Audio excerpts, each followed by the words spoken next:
Halo, apa kabar pemirsa? Anda menyaksikan Indonesia Hari Ini bersama saya Siti Isneninur yang akan menemani Anda selama 30 menit ke depan dengan beragam informasi menarik dan terhangat di Indonesia.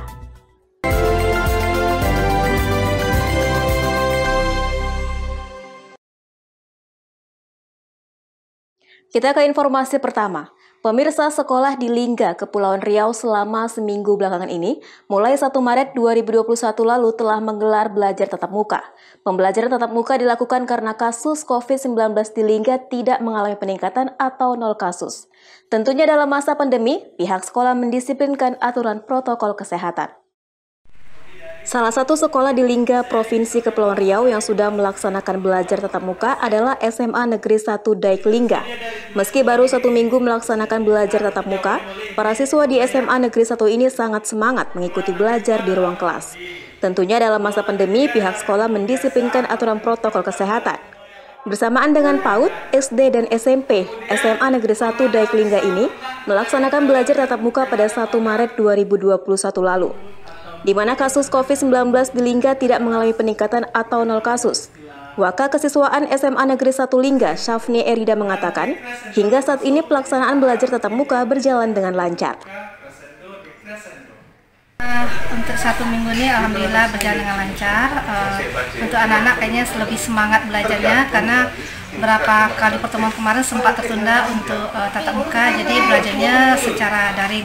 Jadi sekarang ini udah alhamdulillah oke, apalagi kelas 12. Semangat oke, kayaknya udah mulai semangat, cuman ini karena jamnya itu agak lebih dimepetkan, mungkin pertukaran jam terlalu cepat karena kan ada batas waktu jamnya, jadi mungkin pertukaran jam yang terlalu cepat itu yang membuat anak kadang-kadang sebentar-bentar dah tukar jam gitu, jam ngajarnya, mata pelajaran. Meski dibatasi waktu belajar, siswa mengaku dapat menerima materi pelajaran. Sementara itu, untuk siswa yang akan melaksanakan ujian sekolah pada April mendatang, para siswa sering diberikan PR agar tetap semangat melakukan belajar.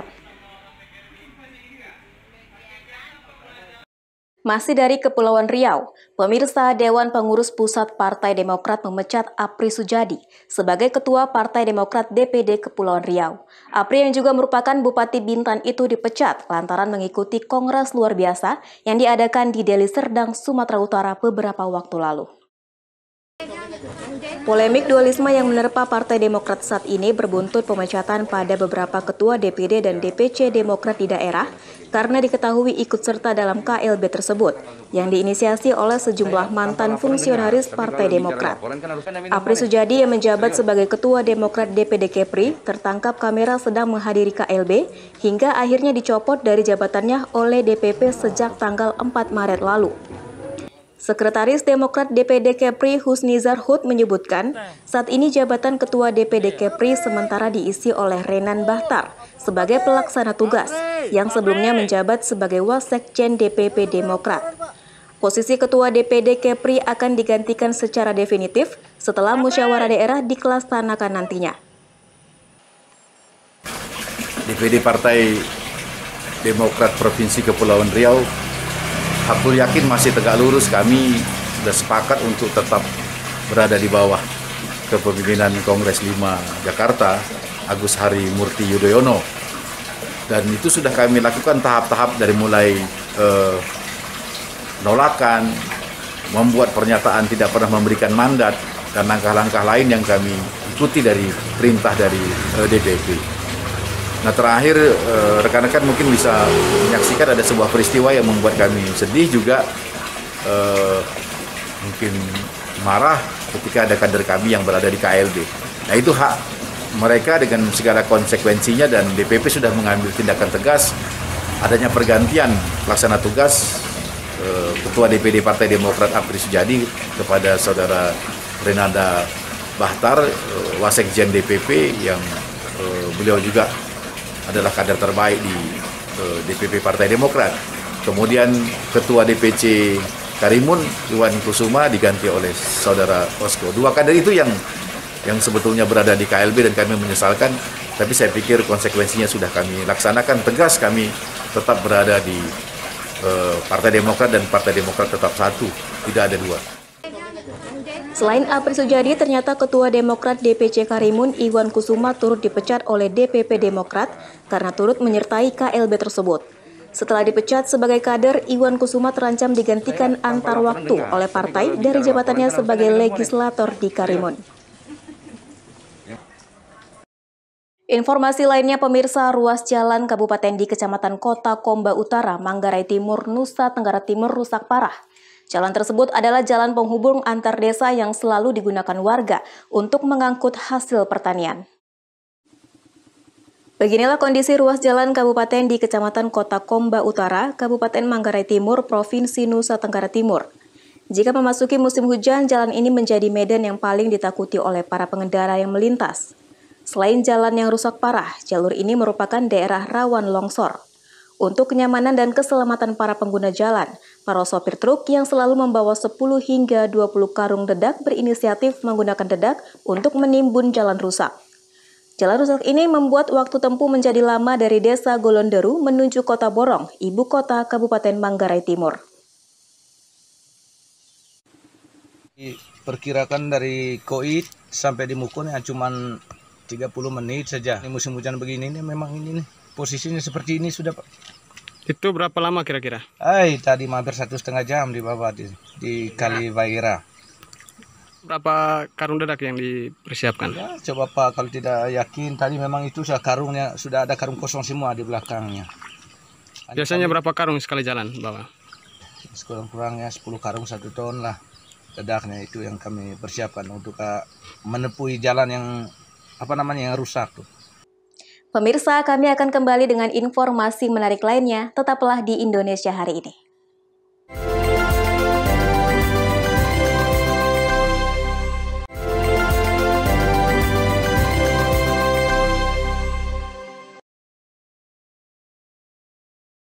Terima kasih Anda masih bersama kami di Indonesia Hari Ini.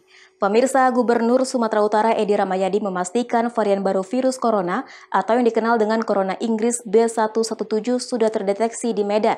Saat ini Gubernur Sumatera Utara selaku Ketua Satgas COVID-19 Sumatera Utara masih menunggu hasil penelusuran dari tim medis di lapangan. Informasi mengenai adanya varian baru corona tersebut diungkapkan Menteri Kesehatan Budi Gunadi di Jakarta Senin kemarin. Setelah ditemukan 2 kasus di Karawang pada awal Maret kemarin, kini ada penambahan 4 kasus, salah satunya di Medan, Sumatera Utara. Satgas COVID-19 Sumatera Utara mengkonfirmasi masuknya varian baru virus corona di Medan bermula pada Januari lalu. Satgas mengirim sampel swab ke Jakarta. Berdasarkan hasil pemeriksaan, pada sampel swab pasien yang dikirim ditemukan adanya mutasi virus B117. Saat ini identitas pasien tersebut masih belum diketahui. Satgas memastikan pasien tersebut telah sembuh. Edi Rahmayadi, Ketua Satgas COVID-19 Sumatera Utara, telah membentuk tim medis khusus untuk melakukan penelusuran terhadap kasus ini, terutama kontak erat pasien.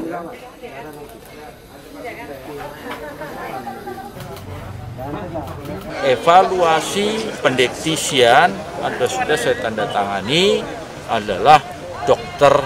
Inke dengan timnya.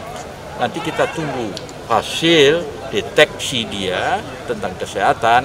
Saya tak bisa sampaikan sekarang karena itu sangat teknis. Tak boleh sembarang menyampaikan hal itu kalau tidak pasti. Oke? Masih dari Sumatera Utara, pemirsa, pemerintah Provinsi Sumatera Utara menerapkan pemberlakuan pembatasan kegiatan masyarakat atau PPKM skala mikro di 6 kabupaten kota. Langkah ini ditempuh karena angka penyebaran COVID-19 di 6 daerah tersebut cukup tinggi. Adapun 6 daerah yang diinstruksikan gubernur untuk menerapkan PPKM mikro tersebut yakni Kota Medan, Kota Binjai, Kabupaten Deli Serdang, Kabupaten Langkat, Kota Pematang Siantar, dan Kabupaten Simalungun. Pemberlakuan PPKM mikro di 6 daerah tersebut dilakukan untuk menekan penyebaran COVID-19 yang masih cukup tinggi. Sesuai instruksi Gubernur Edi Rahmayadi, penerapan PPKM mikro di 6 daerah tersebut akan berlangsung mulai 9 hingga 22 Maret mendatang. Kegiatan masyarakat di luar rumah dan tempat-tempat usaha diperbolehkan hingga pukul 9 malam. Sementara pegawai perkantoran masih harus bekerja dari rumah dengan kuota 50% dan kegiatan belajar sekolah masih dilakukan secara daring. Pemerintah kabupaten kota telah membentuk posko Satgas COVID-19 di tingkat kecamatan dan desa serta kelurahan. Sosialisasi protokol kesehatan di masing-masing kabupaten kota juga telah dilakukan. Edi Ramayadi menjamin PPKM Mikro tidak akan mengganggu perekonomian dan tetap bersifat produktif.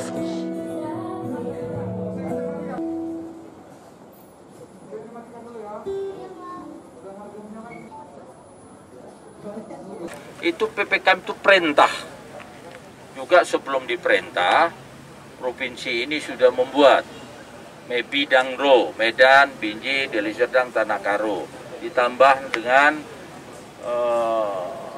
Cimalungun, Ciantar, Langkat, tambah itu. Itu melakukan kegiatan pembatasan masyarakat bersifat produktif, ya. Tapi berskala mikro. Artinya kegiatan perekonomian tak boleh terganggu. Kita melakukan kegiatan-kegiatan terkontrol sampai mulai tingkat RT, desa sampai ke provinsi ini. Terkhusus 5 kabupaten dan kota, 6 kabupaten dan kota yang kita lakukan secara fokus. Contohnya pelaksanaan malam hari jam 9 dia harus tutup. Untuk itu kita tekankan nanti aparat-aparat yang disiapkan untuk melakukan pendisiplinan tersebut. Itu yang harus kita lakukan dan masyarakat seluruhnya harus taatin. Karena apa? Karena dengan adanya dampak dari COVID-19 ini akan sangat berpengaruh terhadap ekonomi. Ekonomi ini sangat penting untuk rakyat kita. Kalau itu sampai terjadi, ini proses kasus politik yang akan terus liar kemana-mana. Ini yang perlu kita jaga. Pak, berarti di luar 6 kabupaten kota yang PPKM-nya skala mikro, itu yang lainnya ada pelonggaran atau bagaimana, Pak? Tetap dilakukan, hanya di ini fokus 6 kabupaten ini benar-benar dihadiri, dilihat, dikontrol, sehingga bisa dievaluasi dengan 13.000 saat ini terpaparnya rakyat Sumatera Utara, itu mayoritas ada di 6 kabupaten tadi itu.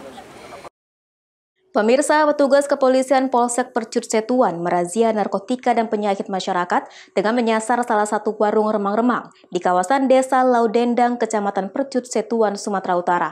Dalam razia tersebut, puluhan botol minuman keras berbagai merek serta 1 unit alat musik DJ disita petugas. Razia narkotika dan penyakit masyarakat ini dilakukan karena banyak laporan keresahan masyarakat dengan keberadaan warung remang-remang di kawasan Desa Laudendang, Kecamatan Percut Setuan. Selain disinyalir menjual minuman keras dan bisnis prostitusi, tempat tersebut juga sebagai lokasi jual beli narkotika. Terlebih di masa pandemi COVID-19, tempat hiburan malam telah memiliki batas waktu untuk melayani pengunjung. Dalam razia ini, beberapa pengunjung terlihat panik dengan kedatangan petugas hingga berupaya melarikan diri dari lokasi warung, namun berhasil dihadang. Satu persatu pengunjung diskotik tersebut diperiksa, mulai dari barang bawaan hingga ke bawah meja, serta jok sepeda motor pengunjung. Tidak hanya itu, polisi juga memeriksa urin setiap pengunjung. Dari lokasi warung, petugas menemukan puluhan botol minuman keras berbagai merek yang diperdagangkan di warung remang-remang tersebut. Pada malam hari ini melaksanakan razia penyakit masyarakat di salah satu kafe yang berada di Laudendang. Di sana kita dapati puluhan jenis minuman keras berbagai merek, kemudian 1 unit alat-alat DJ, kemudian kita amankan ke Mako Polsek Persetuan. Rajianya akan rutin dilakukan atau tidak? Kegiatan ini akan rutin kita laksanakan guna meminimalisir daripada penyakit masyarakat yang ada di Percut Setuan. Kapolsek Percut Setuan AKP Jan Peter Napitupulu menegaskan, operasi ini dilakukan guna menekan penyebaran minuman keras serta senjata tajam yang menjadi salah satu faktor tingginya angka kriminalitas. Pemirsa, Indonesia hari ini akan kembali setelah jeda pariwara berikut.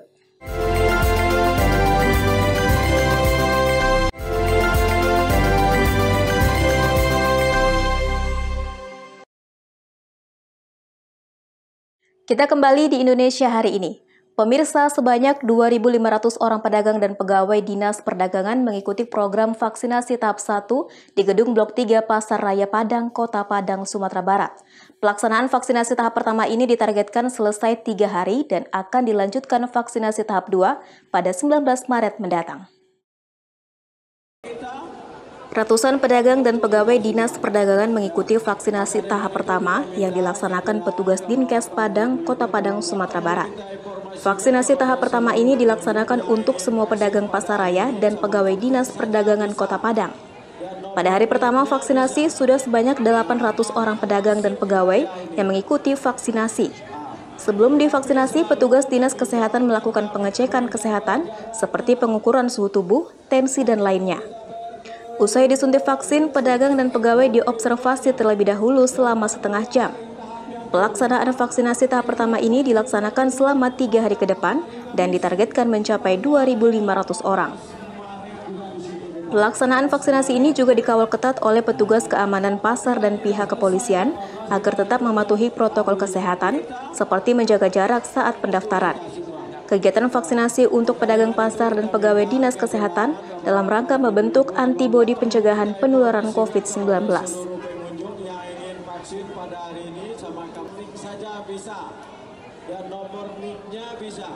Nah, ini hari kedua. Kemarin kita hari pertama kita sudah melaksanakan vaksin ini, jumlahnya 319 orang. Nah, ada 43 orang tertunda. Ya, mungkin yang tertunda ini penyebabnya adalah tensi. Jadi kalau tensinya tinggi, nggak boleh memberi peraturan kesehatan. Alhamdulillah hari ini kita perkirakan 500. Ya, dan besok target kita sampai 2000. Nah, ya.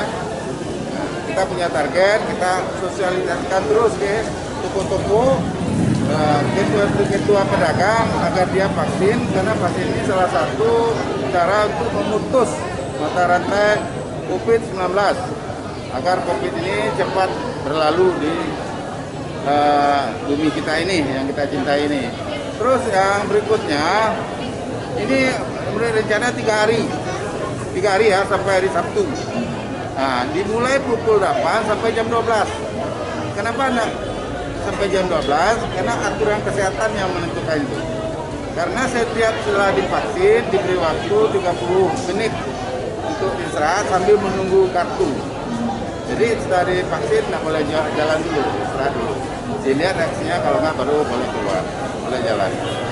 Nah, target kita besok itu sampai pasar pembantu.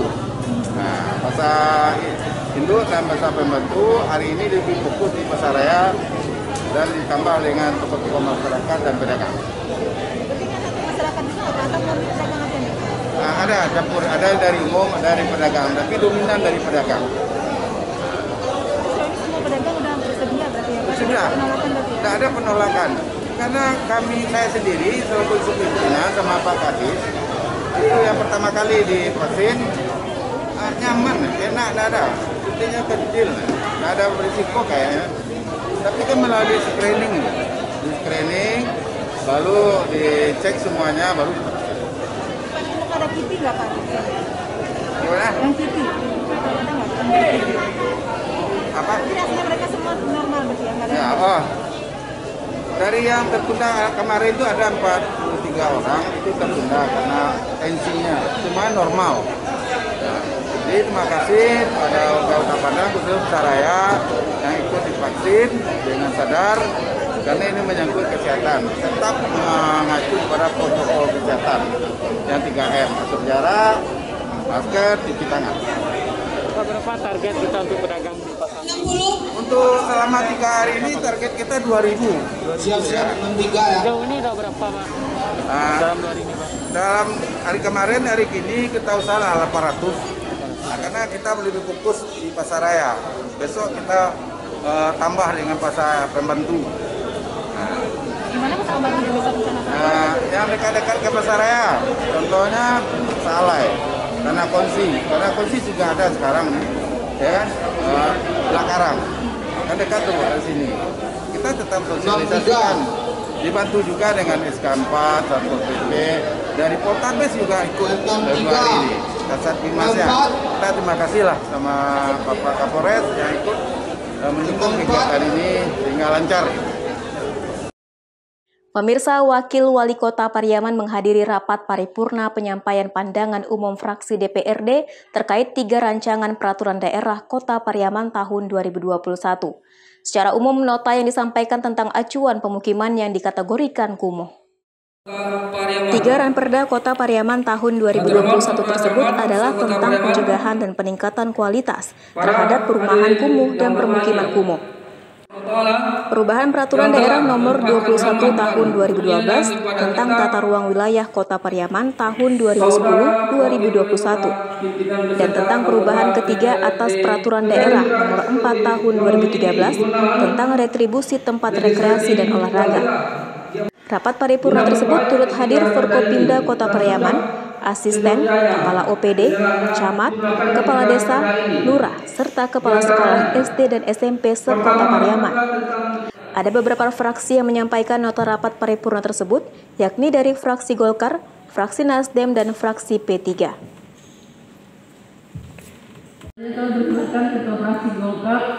Ini kita mendengarkan pendapat atau pandangan umum dari kawan-kawan fraksi DPRD Kota Pariaman terkait dengan 3 rancangan peraturan daerah yang kita ajukan beberapa hari yang lalu.